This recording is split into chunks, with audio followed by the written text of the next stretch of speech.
So now in next step we select this construction type and go to this point, click here. So here you see construction type browser is open.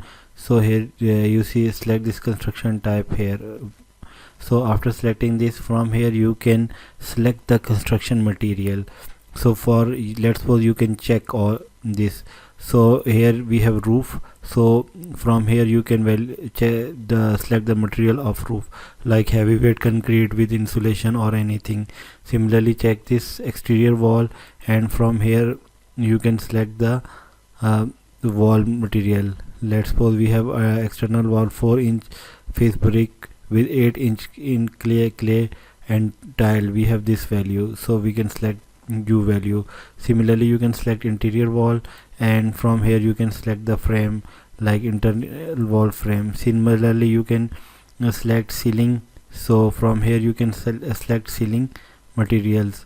So similarly you can select floors. Let's suppose we have wooden floor.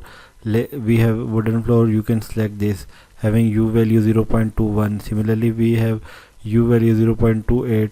So these are the material that we can use in our construction. Similarly, doors, we have different doors. We have wooden doors and we have metal doors. So you can select wooden door from here. Similarly, select this exterior wall. So exterior wall, we have single glazing exterior wall, light double glazing wall. So different types of walls. So you can select.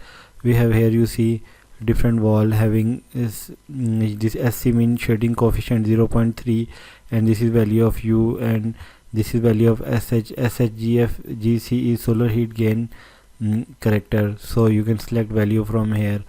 So here you can select thickness of this is the thickness of our glass.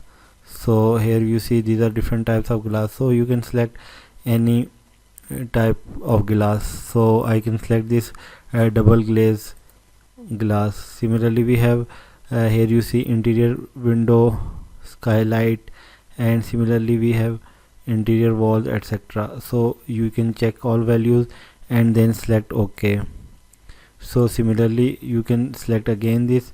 If you have change material, then you click on this point and create new. So write name construction 2 and then select this. If you have similar material, then select again construction 1 and select OK. Again you go to here and select construction 1. So now in this way we can select our construction type in HVAC.